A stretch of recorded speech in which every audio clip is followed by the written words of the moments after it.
I've titled this sermon today as Boast in God's Work. परमेश्वर के कार्य पर घमंड करो. मेरे प्रचार का शीर्षक है परमेश्वर के कार्य पर घमंड करो. Boast in God's work. With the merciless murder of George Floyd, an African American, by a police official in the US, the matter of racial inequality has come to the fore. America में एक police कर्मी द्वारा George Floyd नामक एक African American के निर्दय हत्या के बाद जातीय असमानता का विषय काफी प्रसिद्ध हुआ है. But what does the Bible teach about it? Bible इसके बारे में क्या सिखाता है हमें? The fact that every person can trace back his or her origins to common ancestors, that we are all children of Adam and Eve. ये तथ्य को जानकर कि हर व्यक्ति अपनी उत्पत्ति की खोज दो सहपूर्वजों पर जाकर खत्म कर सकता है.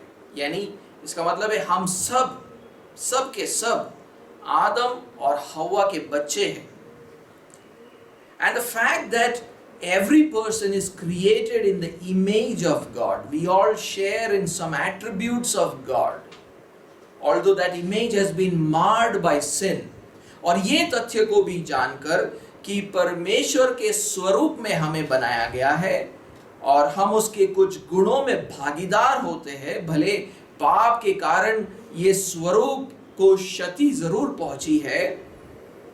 The Bible teaches us that irrespective of which race we belong to, we are all born with equal value and dignity before God. Bible हमें सिखाता है कि इस बात की परवाह किए बिना कि हम किस जाति से है, हम सब का जन्म परमेश्वर की आंखों में एक समान मूल्य और गरिमा के साथ हुआ है. But I would like to add that if God chooses to lift a group of people to a position of great status and power, लेकिन अगर परमेश्वर ने ये चुनाव किया है कि एक जाति को और भी महान दर्जा और ताकत को वो देगा, those people have every right to boast in what God has done for them.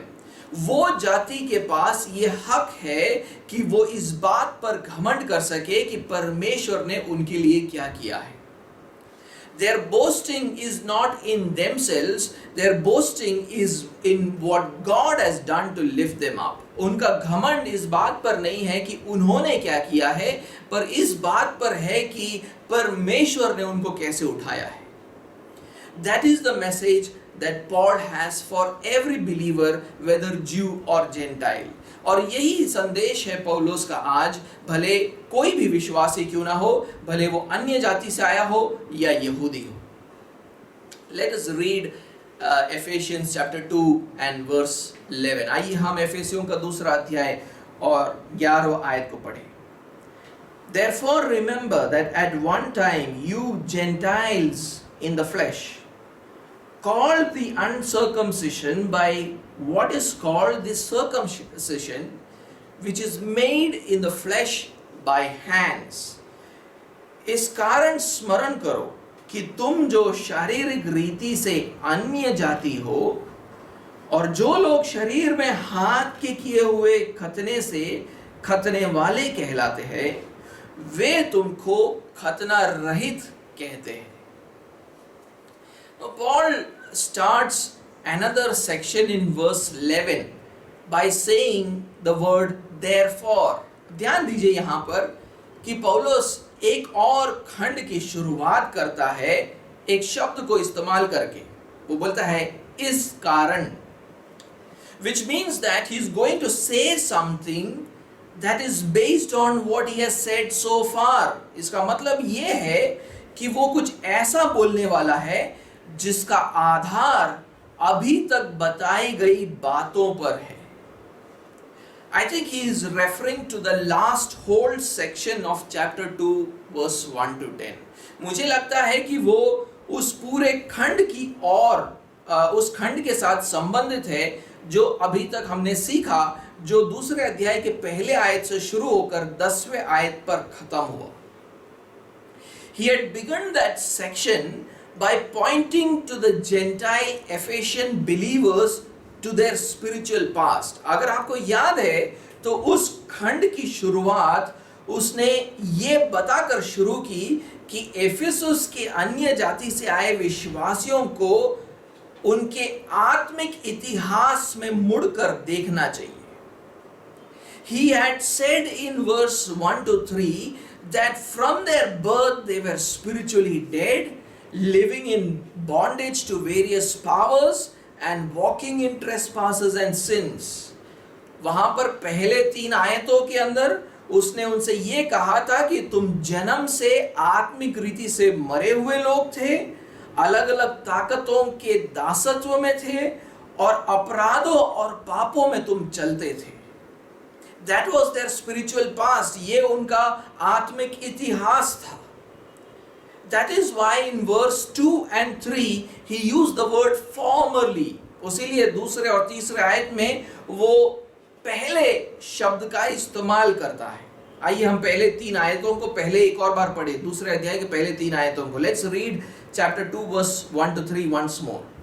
And you were dead in the trespasses and sins in which you once walked, following the course of this world, following the prince of the power of the air, the spirit that is now at work in the sons of disobedience, among whom we all once, so instead of formerly here it is using once, we all once lived in the passions of our flesh, carrying out the desires of the body and the mind, and were by nature children of wrath like the rest of mankind.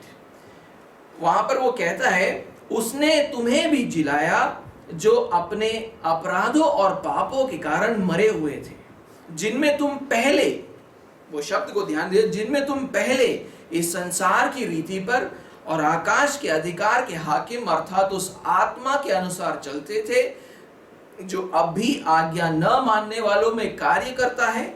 इनमें हम भी सबके सब पहले, फिर से वही शब्द आ रहा है, अपने शरीर की लालसाओं में दिन बिताते थे और शरीर और मन की इच्छाएं पूरी करते थे और अन्य लोगों के समान स्वभाव ही से क्रोध की संतान थे. Now Paul uses that same word formerly here in verse 11. अब पौलुस उसी शब्द को पहले आज वो 11वें आयत में इस्तेमाल कर रहा है. अब हिंदी के अनुवाद के अंदर वो वहां पर दिखता नहीं है, लेकिन उसका शायद अनुवाद इस तरह होना चाहिए, इस कारण स्मरण करो कि पहले तुम जो शारीरिक रीति से अन्य जाति हो. तो वो शब्द वहां पर होना चाहिए, लेकिन हिंदी के अनुवाद में वो वहां पर नहीं है. Once again he is drawing their attention to their spiritual past. यहाँ पर पौलुस फिर से उनका ध्यान को दौड़ रहा है उनके आत्मिक इतिहास की तरफ. But this time he is doing it from a different perspective. लेकिन इस बार वो एक अलग दृष्टिकोण से इस बात को कर रहा है. This time he is addressing their spiritual past based on their racial identity. इस बार वो उनके जातीय पहचान के आधार पर उनके आत्मिक इतिहास के ऊपर नजर डालता है. That is why he addresses them as Gentiles in the flesh. उसीलिए वो उनको क्या कहता है, क्या कहकर बुलाता है, तुम शारीरिक रीति से अन्य जाति हो. When he used the term flesh for the first time in verse 3, I had said that Paul uses this term in 2 ways. जब ये शब्द का इस्तेमाल शरीर या शारीरिक का पहली बार इस्तेमाल पौलुस ने किया था 3रे आयत के अंदर, तो मैंने आपको बताया था कि ये शब्द का इस्तेमाल पौलुस 2 तरीकों से करता है. One is to show their biological or racial identity. पहले तो वो इस शब्द का इस्तेमाल करता है उनके जैविक या जातीय पहचान को दिखाने के लिए. Second is to show that they are under bondage to sin. दूसरा ये कि वो पाप के दासत्व में है. Here he is using it in the first sense. यहाँ पर वो उस शब्द को उसके पहले तरीके से इस्तेमाल किया जा रहा है, to refer to their biological or racial identity. यहाँ पर वो उनके जैविक या जातीय पहचान को संबंधित बातों को वो कर रहा है. That is why NIV translates it as Gentiles by birth. उसीलिए NIV अनुवाद जो है उसका अनुवाद करता है कि वो जन्म से अन्य जाति है. Paul is talking like a Jew here. पौलुस यहाँ पर एक यहूदी की तरह बात कर रहा है. Romans or Greeks would never call themselves Gentiles. कोई रोमी या कोई यूनानी कभी अपने आप को अन्य जाति नहीं कहेगा. It is the Jews who called them the Gentiles. यहूदी लोग उन्हें अन्य जाति कहकर पुकारते थे. Gentiles because they were a different race. अन्य जाति इसलिए करके पुकारा जाता था क्योंकि वो एक अलग जाति से है. Paul tells the Gentile Ephesian believers that they are called uncircumcision by those who are called circumcision. पौलुस यहाँ पर इफिसुस के अन्य जाति से आए विश्वासियों को कहता है कि जो लोग खतना वाले कहलाते हैं वे तुमको खतना रहित कहते हैं. Here Paul is calling the Jews the circumcision. यहाँ पर पौलुस यहूदियों को क्या कहकर बुलाता है? खतना वाले. He has called Jews circumcision in other places in the Bible also.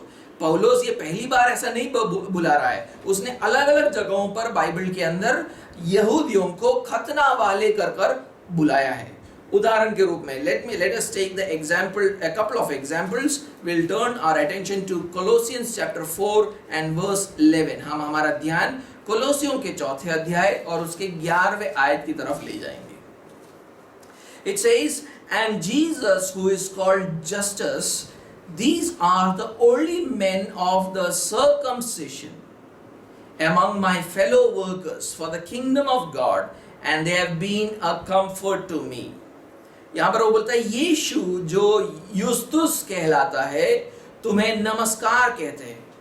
खतना किए हुए लोग या खतना वाले में से केवल ये ही परमेश्वर के राज्य के लिए मेरे सहकर्मी और मेरे शांति का कारण रहे हैं.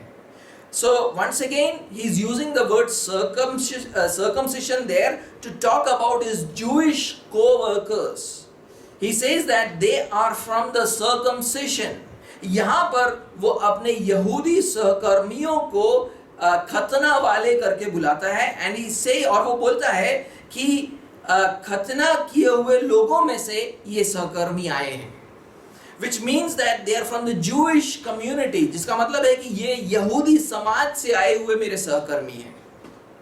Let us take one more example. Titus 1 and verse 10. एक और आयत को देखेंगे. तीतुस का किताब, तीतुस को लिखा गया पत्र और उसका पहला अध्याय और उसका 10वां आयत. For there are many who are insubordinate, empty talkers and deceivers, especially those of the circumcision party. क्योंकि बहुत से लोग निरंकुश, बकवादी और धोखा देने वाले हैं, विशेष करके खतना वालों में से. तो यहाँ पर फिर से वो शब्द का इस्तेमाल किया गया है, खतना वाले. Once again he is using the word circumcision. This time he is talking about Jews who believed that Gentiles should follow all the Jewish laws before they can become Christians. यहाँ पर वो उन यहूदियों के बारे में बात करता है जो ये समझते थे कि किसी भी अन्य जाति से आया हुआ व्यक्ति एक मसीही बनने से पहले उसको यहूदी व्यवस्था का पालन करना पड़ेगा. Jews were called circumcision because that was a very important part of their God-given identity. यहूदियों को खतना वाले इसलिए कहा जाता था क्योंकि वो उनके परमेश्वर के दिए हुए पहचान का एक मुख्य भाग था. It was a sign of God's covenant with the Jews. ये खतना करना जो है ये यहूदियों के साथ परमेश्वर के वाचे का चिन्ह था. God did not make a covenant with any other race on the earth. देखिए याद कीजिए परमेश्वर ने किसी भी और जाति के साथ वाचा नहीं किया था। ओनली विद द ज्यूज, सिर्फ यहूदियों के साथ उसने वाचा बांधा था। A covenant is a relationship which is bound by oath. वाचे का मतलब है कि वाचा एक रिश्ता है जो प्रतिज्ञाओं से बंधा जाता है। The Jews committed themselves to fulfill the laws of God. यहाँ इस वाचे के अंदर यहूदी लोग ये समर्पण करते हैं कि हम परमेश्वर के नियमों का पालन करेंगे। And God in turn promises to bless them if they keep these laws. और दूसरी तरफ परमेश्वर उनको ये प्रतिज्ञा करता है कि अगर तुम मेरे दिए हुए नियमों पर चलोगे तो मैं तुमको आशीषित करूंगा। ये एक वाचा होता है। This is called a covenant. And with the ritual of circumcision, the Jews were marked out as a special people.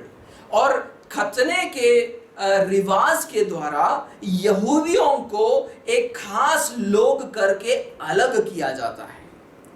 And those who would fulfill the laws of God and be bearers of His blessings. यहूदी वो लोग होंगे जो परमेश्वर के नियमों पर चलेंगे और परमेश्वर के आशीषों के वाहक होंगे वो। इसी बात को उत्पत्ति के 17वें अध्याय 11वें आयत में बताया गया है। This is spoken about in Genesis chapter 17 and verse 11.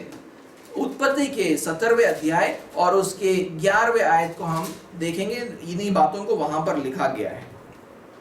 Here God is telling Abraham, you shall be circumcised in the flesh of your foreskins, and it shall be a sign of the covenant between me and you. 11वें आयत में वो बोलता है, तुम अपनी अपनी खलड़ी का खतना करा लेना, जो वाचा मेरे और तुम्हारे बीच में है उसका यही चिन्ह होगा। So circumcision is a sign of God's covenant with the Jews. तो खतना जो है इस बात का चिन्ह है कि परमेश्वर ने यहूदियों के साथ एक वाचा बांधा है। In this ritual of circumcision, every Jewish male, his foreskin was cut when he was 8 days old. इस रीति इस रिवाज के अनुसार हर एक यहूदी लड़के के खलड़ी का खतना होता था जब वो केवल 8 दिन का होता था। 8 दिन के बालक के साथ ये होता था।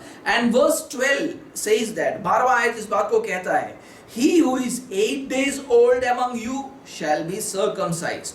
पीढ़ी में केवल तेरे वंश ही के लोग नहीं, पर जो तेरे घर से में उत्पन्न हुआ है अथवा परदेशियों से रूपा देकर मोल लिया जाए, ऐसे सब पुरुष भी जब 8 दिन के हो जाए तब उनका खतना किया जाए। By the 1st century, this had become a distinctive practice among the Jews. पहले शताब्दी के आते आते खतना जो है यहूदियों के बीच में एक विशेष प्रथा बन चुकी थी।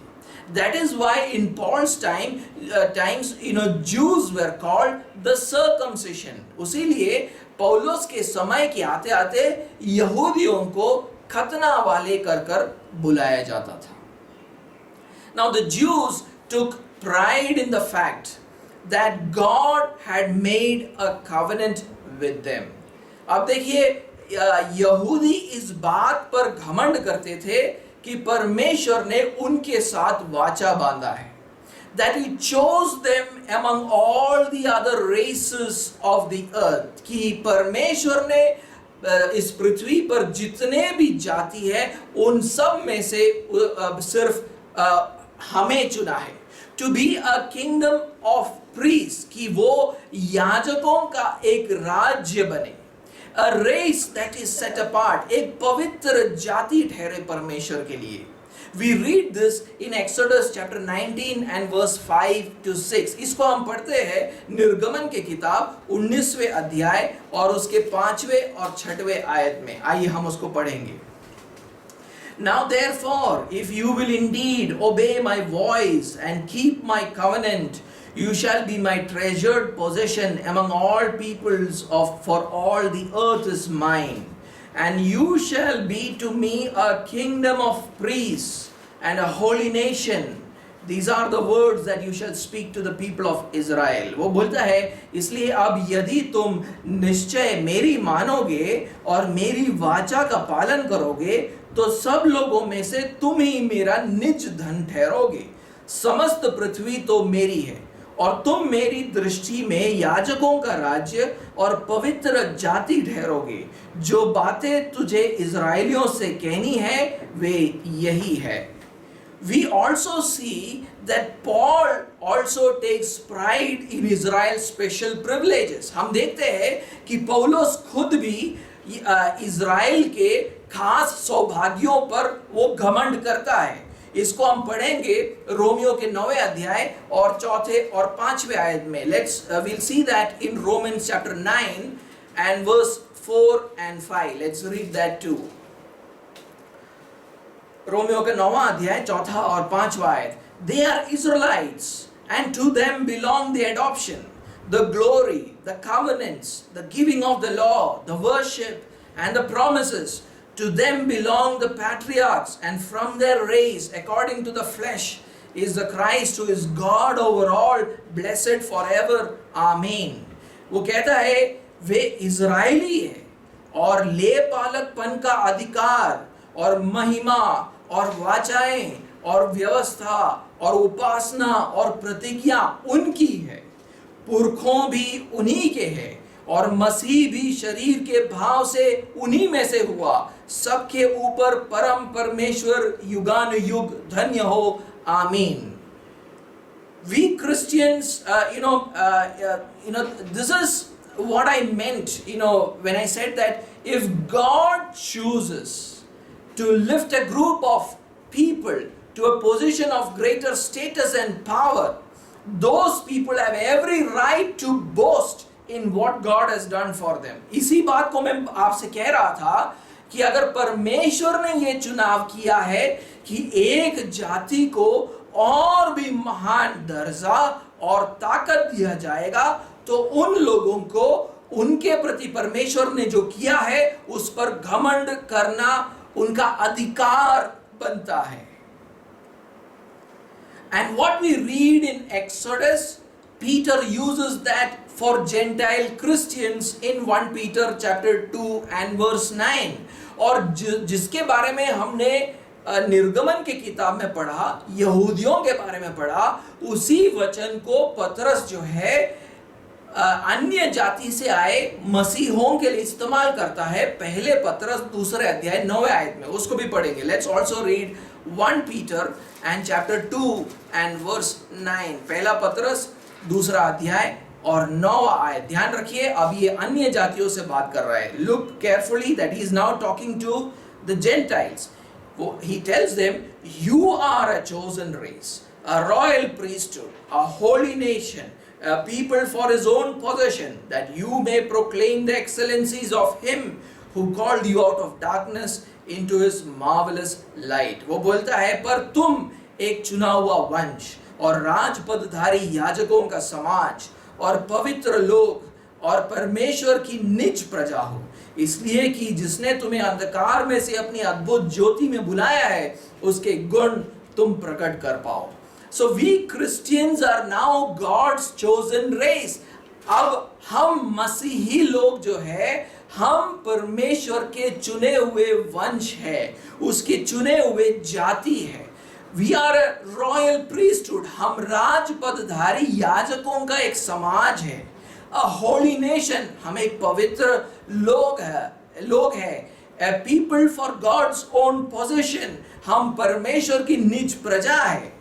And we have every right to boast about what God has done for us. और इसीलिए हमारा ये हक बनता है कि हम इस बात पर घमंड करें कि परमेश्वर ने हमारे लिए क्या किया है। We should talk about it, write about it, hear about it. हमें इसके बारे में बोलना है, लिखना है और सुनना भी है। And we don't need to be ashamed about it. हमें इसके बारे में शर्मिंदा होने की जरूरत नहीं है. Because we are boasting in what God has done for us. क्योंकि हम इस बात पर घमंड कर रहे हैं कि परमेश्वर ने हमारे लिए क्या किया है. But the Jews became so proud of this special privilege of being in a covenant with God that they called the other races on the earth the uncircumcision. यहूदी लोग परमेश्वर के साथ एक वाचे में जुड़ने के सौभाग्य को लेकर इतने घमंडी हो गए कि वो दूसरे जातियों को खतना रहित कहते थे. By using this word, they were telling the Gentiles that you are outside the covenant of God. You do not have the promised blessings of God. ये कहने से यहूदी अन्य जातियों से कह रहे थे, तुम परमेश्वर के वाचे के बाहर हो, तुम्हारे ऊपर परमेश्वर की प्रतिज्ञा नहीं है. They boasted how their race was superior to every other race. वो ये घमंड करते थे कि हर एक अलग दूसरे जाति से हम ज्यादा श्रेष्ठ है. The whole matter was about who they were as a race. उन्होंने ये सारा मामला इस बात का बना दिया था कि हम एक अलग जाति है, हम बाकी लोगों से ज्यादा श्रेष्ठ है. It was not about God anymore. अब ये परमेश्वर के बारे में नहीं रह गया था. That is why they did not visit or associate or eat with uncircumcised people. उसीलिए वो लोग किसी भी खतना रहित लोगों के साथ मेल मिलाप नहीं करते थे, उनके साथ संबंध नहीं बढ़ाते थे, उनके साथ खाना भी नहीं खाते थे. That is why one of Jesus's apostles, Peter, who was a Jew, when he goes to Cornelius's house, who was a Gentile, he tells something to the Gentile gathering in his house. उसीलिए यीशु मसीह का जो चेला था पतरस, वो जब जो खुद एक यहूदी है, वो जब कॉर्नेलियस नामक एक अन्य जाति के व्यक्ति के घर पर जाता है तो वहां पर इकट्ठे हुए अन्य जातियों से वो कुछ कहता है. हम उसको पढ़ेंगे. Let's read that. Acts chapter 10 and verse 28 and the first part of it. प्रेरितों का कृत्य 10वां अध्याय और उसका 28वां आयत.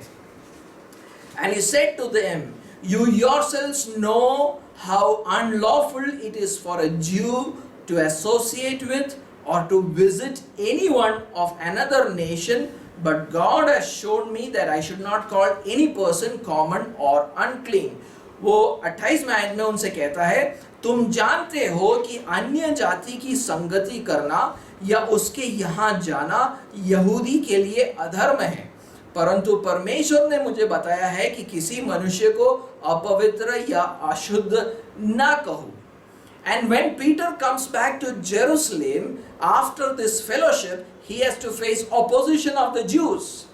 और जब पतरस यरूशलेम वापस आता है तो वहाँ पर जो है यहूदी उसका विरोध करते हैं क्योंकि उसने अन्य जाति के लोगों के साथ संगति किया था. उसके बारे में हम पढ़ सकते हैं प्रेरितों का कृत्य 11वें अध्याय और 2 और 3 आयत में. We can read about that in Acts chapter 11 verse 2 to 3.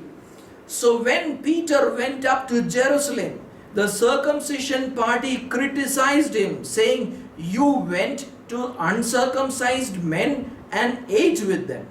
वो बोलता है, अतः जब पतरस यरूशलेम में आया तो खतना किए हुए लोग उससे वाद विवाद करने लगे.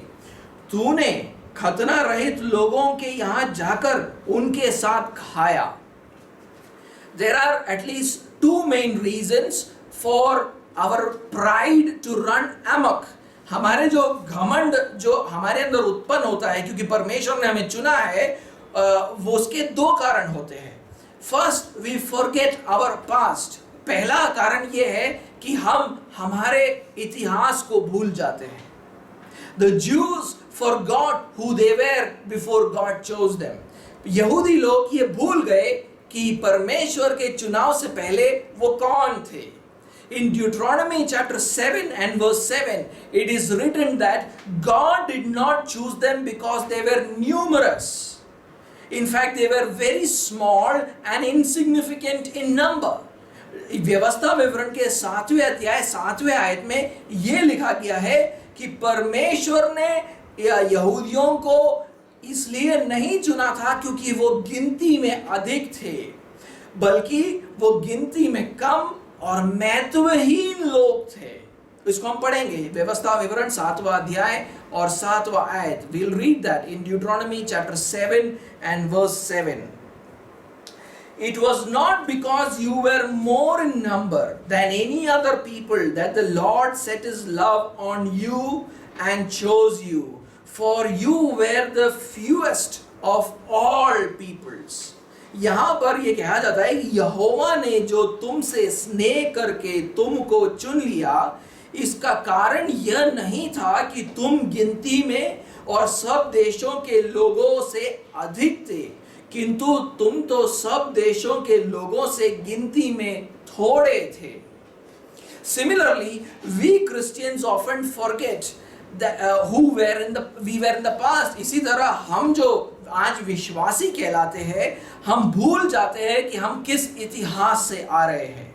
We were spiritually dead people living in bondage to various powers and walking in trespasses and sins. हम आत्मिक रीति से मरे हुए लोग थे, अलग अलग ताकतों के दासत्व में थे और अपराधों और पापों में चलने वाले लोग थे। We did not deserve this new status and power. हमने जो नया दर्जा और ताकत पाया है परमेश्वर से, हम उसके योग्य कभी नहीं थे।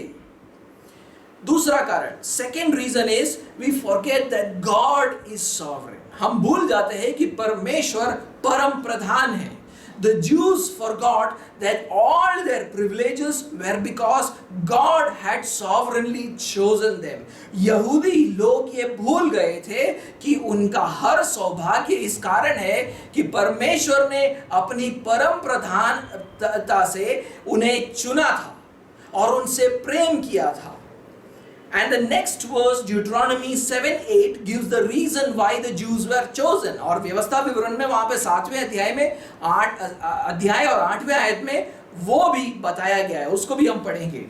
It is written, but it is because the Lord loves you and is keeping the oath that he swore to your fathers, that the Lord has brought you out with a mighty hand and redeemed you from the house of slavery, from the hand of Pharaoh king of Egypt. वो बोलता है यहोवा ने जो तुमको बलवंत हाथ के द्वारा दासत्व के घर में से और मिस्र के राजा फिरौन के हाथ से छुड़ाकर निकाल लाया है, इसका यही कारण है कि वह तुमसे प्रेम रखता है और उस शपथ को भी पूरी करना चाहता है जो उसने तुम्हारे पूर्वजों से खाई थी।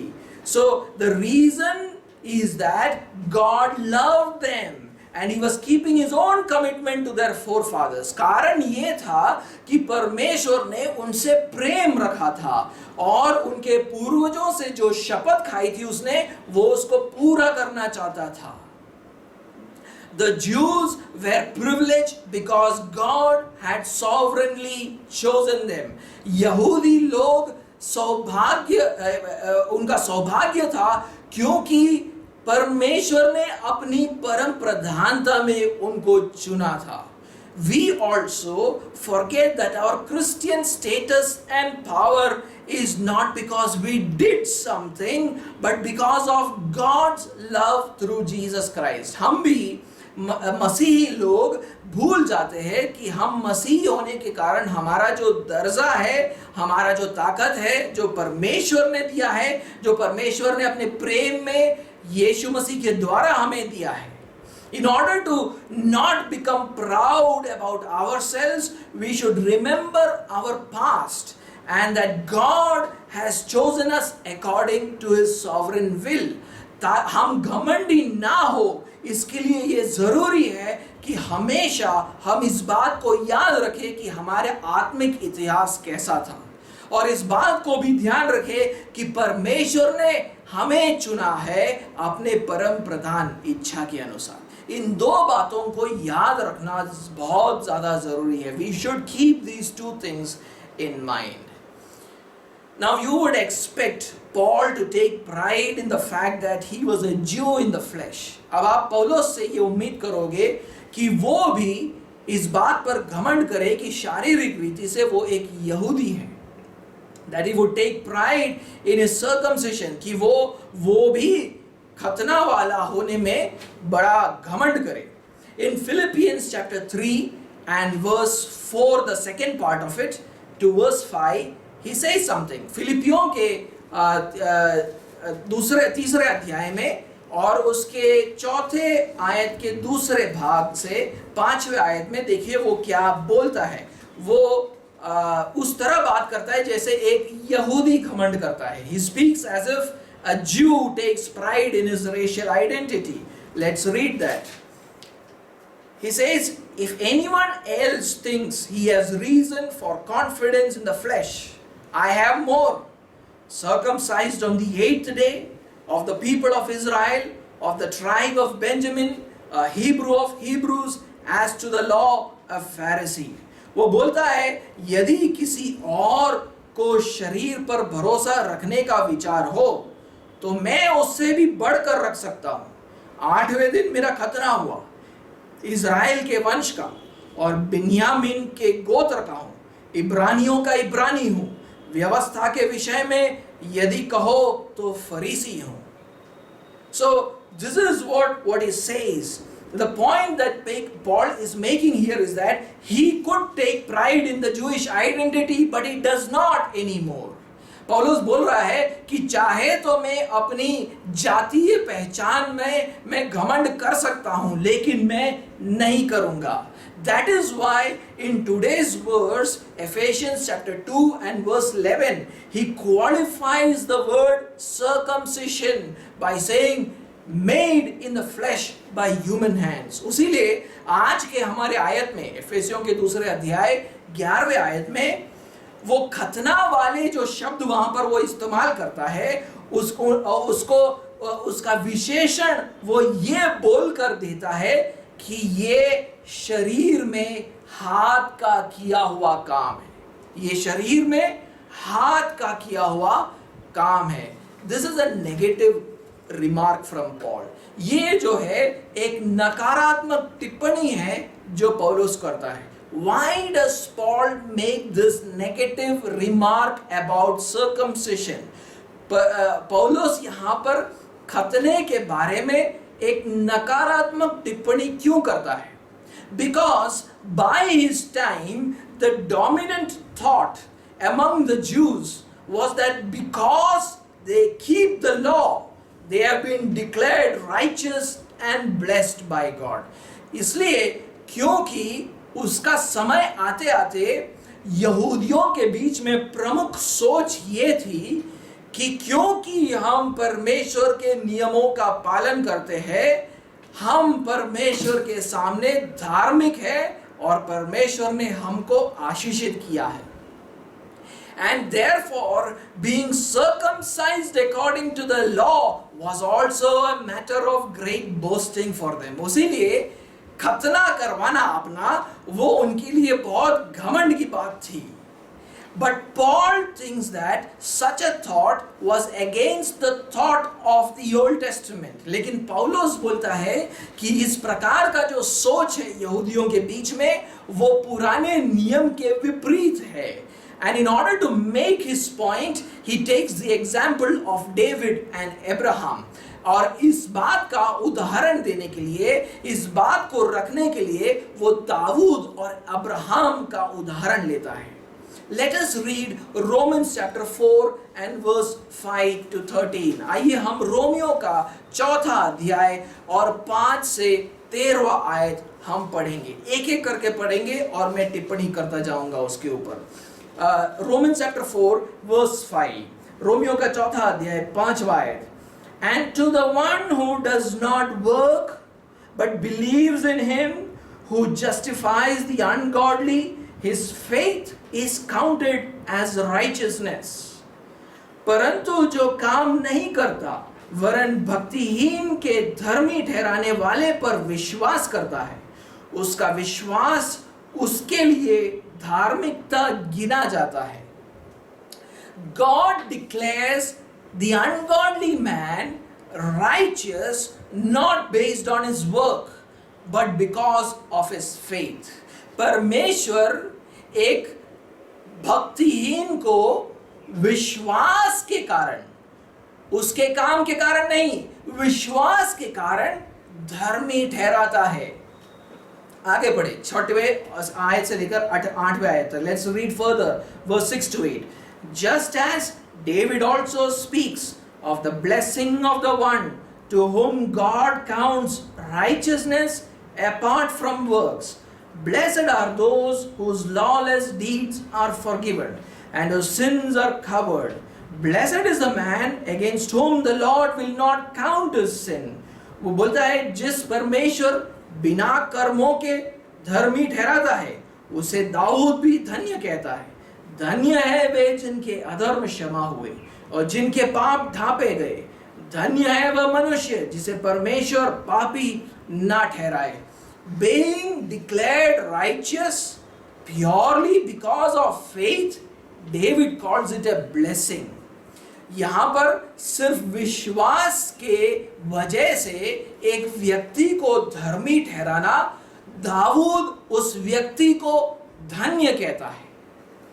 And then further down verse 9 और फिर उसके बाद 9 आयत, is this blessing then only for the circumcised or also for the uncircumcised? We say that faith was counted to Abraham as righteousness. तो ये धन्य वचन क्या खतना वालों ही के लिए है या खतना रहितों के लिए भी? हम ये कहते हैं अब्राहम के लिए उसका विश्वास धार्मिकता गिना गया। Now here Paul asks that is this blessing of being declared righteous because of faith on the circumcised or on the uncircumcised? यहाँ पर पौलुस से सवाल खड़ा करता है कि धर्मी ठहराना परमेश्वर के सामने ये धन्य वचन क्या ये खतना वालों के लिए है या खतना रहितों के लिए है? Then he quotes Genesis 15 verse 6 and says faith was credited to Abraham as righteousness. फिर वो उत्पत्ति के 15वें अध्याय के 6वें आयत से बोलता है कि अब्राहम के लिए उसका विश्वास धार्मिकता गिना गया। Now there in Genesis 15, God was telling childless Abraham that his descendants will be as numerous as stars in the sky. अब वहां पर उत्पत्ति के 15वें अध्याय में परमेश्वर निसंतान अब्राहम को कहता है कि उसकी वंशज तारागण के समान होगा, अनेक होंगे। अब्राहम उसके ऊपर विश्वास करता है। Abraham believed God and God credited his faith as righteousness. और परमेश्वर ने उसके विश्वास को धार्मिकता गिना। That does not mean that Abraham committed no sins, that he was perfectly righteous. उसका मतलब ये नहीं कि अब्राहम ने कोई पाप नहीं किया या वो धार्मिक रीति से बिल्कुल सिद्ध था। But God graciously forgave all his sins. लेकिन परमेश्वर ने अपने अनुग्रह से उसके सारे पापों को माफ किया है। Abraham still received the promised blessings of God because of his faith. Abraham ने परमेश्वर के प्रतिज्ञाओं को पाया क्योंकि उसने विश्वास किया था, वही एक कारण था।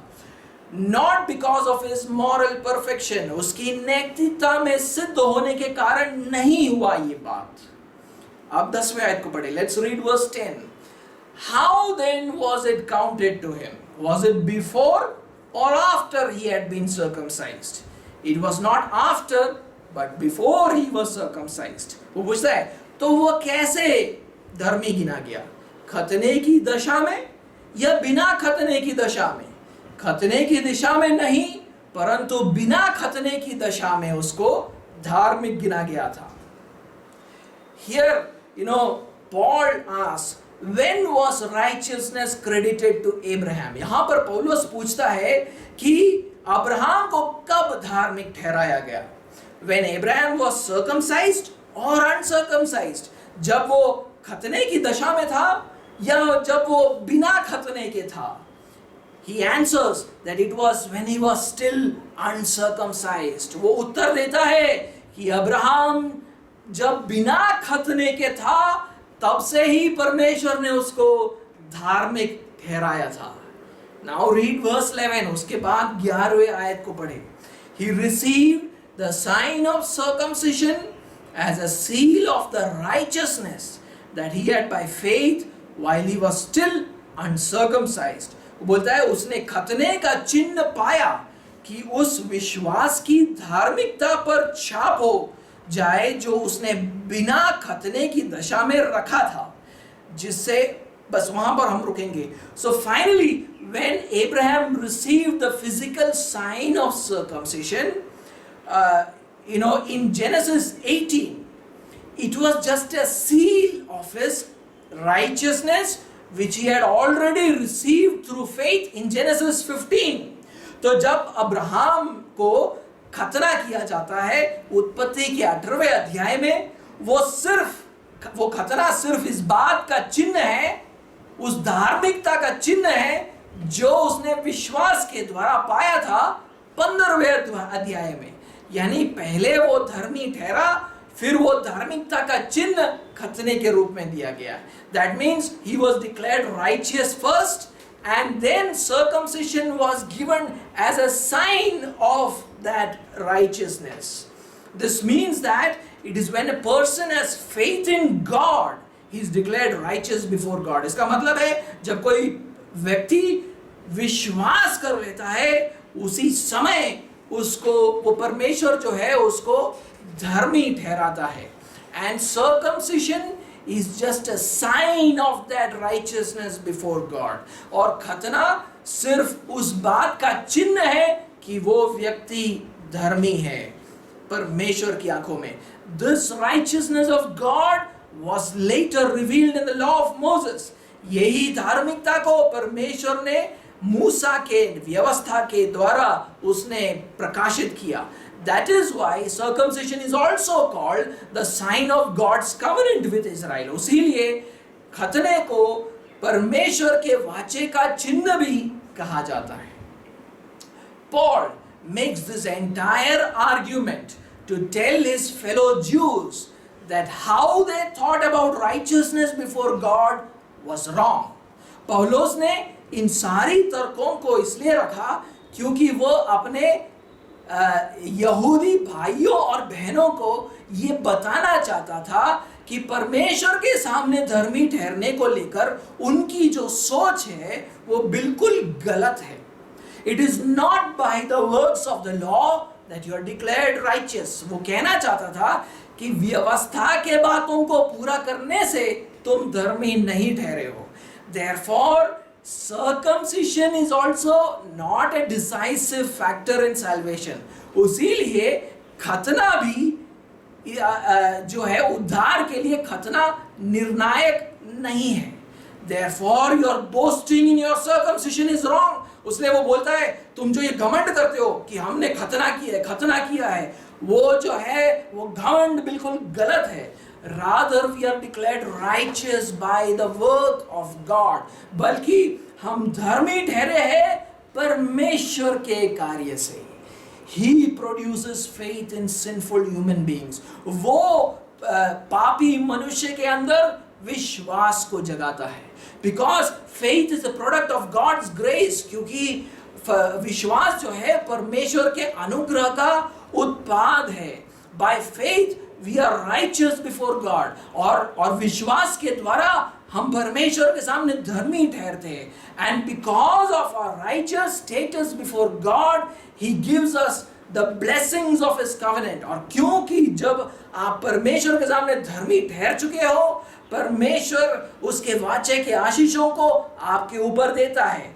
And therefore Paul wants Jews to boast in the work of God which is done in their hearts. इसीलिए पौलुस चाहता है, यहूदियों को बोल रहा है कि तुम घमंड कर रहे हो तो उन बातों पर घमंड करो जो परमेश्वर ने तुम्हारे हृदयों के अंदर किया है.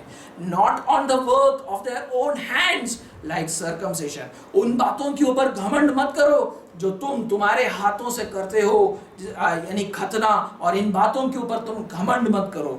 Without God's work inside our hearts, our works outside are meaningless. परमेश्वर ने अगर हमारे हृदय में कोई काम नहीं किया है तो हमारे जो बाहरी काम है वो बिल्कुल अर्थहीन है. But in our verse today, Paul is not talking to the Jews. लेकिन हमारे आयत में यहाँ पर पौलुस यहूदियों से बात नहीं कर रहा है. He is talking to Gentile believers like you and me. यहाँ पर पौलुस अन्य जाति से आए हुए विश्वासियों से बात कर रहा है, मेरे और तुम्हारे जैसे विश्वासियों से. He is not disciplining them but encouraging them. वो उनको ताड़ना नहीं दे रहा है पर उनको प्रोत्साहित कर रहा है. He is telling them that when Jews call you the uncircumcision, they are only boasting in the works of human hands. वो उनसे कह रहा है कि जब यहूदी लोग तुमको खतना रहित बुलाते हैं, वो केवल अपने हाथों के काम पर घमंड कर रहे हैं. But now you Gentiles have something greater to boast about. लेकिन वो बोल रहा है, हमारे जैसे अन्य जातियों से आए हुए विश्वासियों को कह रहा है, तुम्हारे पास घमंड करने के लिए अब कुछ बेहतर है. In the past, you were spiritually dead, living in bondage to various powers, walking in trespasses and sins. तुम इतिहास में मरे हुए, आत्मिक रीति से मरे हुए लोग थे, अलग अलग ताकतों के दासत्वों में रहते थे, अपराधों और पापों में चलते थे. But God made you alive and produced faith in you. लेकिन परमेश्वर ने तुमको नया जीवन दिया और तुम्हारे अंदर विश्वास को उत्पन्न किया. Faith in our Lord Jesus Christ. यीशु मसीह के ऊपर विश्वास दिया आपको. And through that faith, you have all the blessings promised in the new covenant. और उस विश्वास के द्वारा नए वाचे के जितने भी प्रतिज्ञाएं हैं वो हमारी हो चुकी है. You have the ability to rule over evil spiritual powers. अब तुम्हारे पास ताकत है कि हर दुष्ट आत्मिक ताकतों के ऊपर तुम विजय प्राप्त कर सको. You have the ability to perform good works. तुम्हारे पास वो ताकत है कि तुम भले कामों को कर सको. Because you are the work of God's hands. क्योंकि तुम परमेश्वर के बनाए हुए हो. Because you are a new creation. क्योंकि तुम परमेश्वर की नई सृष्टि हो. Therefore, in Christ Jesus, every believer from any race can boast in the work of God. इसीलिए यीशु मसीह में कोई भी विश्वासी किसी भी जाति से क्यों ना आया हो, वो घमंड कर सकता है परमेश्वर के कार्य पर. Because of his work, we are a new race. Christians are a new race. परमेश्वर के कार्य का कारण हम मसीही लोग एक नई जाति बन चुके हैं. A superior race to the rest of humanity. बाकी के मानव जाति से एक श्रेष्ठ जाति है. तो उस बात को यहाँ पर बताया जा रहा है. Abraham would have said, God produced faith in me. He covered my sins. He declared me righteous. He made a covenant with me. He gave me the sign of circumcision. Abraham will boast in God for every good thing in his life. Abraham होता तो वो सब बातों में परमेश्वर पे घमंड करता. वो बोलता, परमेश्वर ने मुझे विश्वास दिया, परमेश्वर ने मेरे पापों को ढांपा, परमेश्वर ने मुझे धर्मी ठहराया, परमेश्वर ने मुझसे वाचा बांधा, परमेश्वर ने मुझे खतने का छाप दिया. But the Jews did the completely opposite thing. लेकिन यहूदियों ने बिल्कुल विपरीत बात को किया. So what did they do? वो बोलते थे कि क्योंकि हम परमेश्वर के नियमों को रखते हैं, हम खतना करते हैं, उसीलिए हम परमेश्वर के सामने धर्मी हैं. They would say that because we keep all the laws of God, including circumcision, we are declared righteous before God. Circumcision, which was a sign of God's sovereign grace, became a sign of human boasting. खतना जो परमेश्वर के परम प्रदान अनुग्रह का एक चिन्ह था, वो एक मान्य घमंड का चिन्ह बन गया था. That is what some Christians do with faith, baptism and good works. इसी बात को बहुत सारे मसीह लोग भी विश्वास और बपतिस्मा और उनके भले कामों के साथ वो करते हैं. We think that God accepts us because we put our faith in Him. We took baptism. We do many good works. वो बोलते हैं परमेश्वर ने हमें स्वीकार किया. क्यों?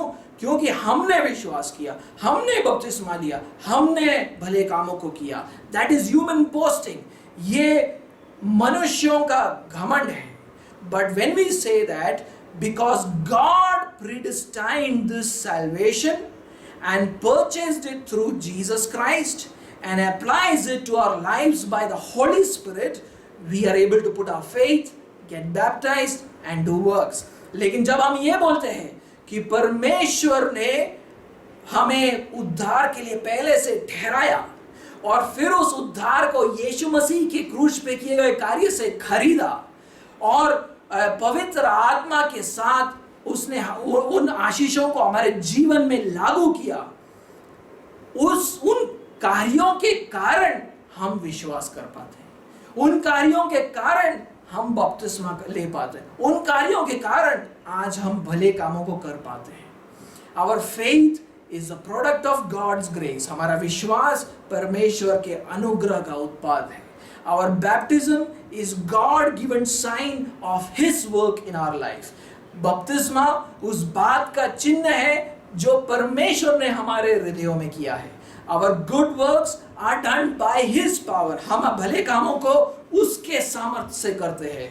When we do this, we are boasting in God's work. जब हम इसको करते हैं, हम परमेश्वर के कार्य पर घमंड कर रहे हैं.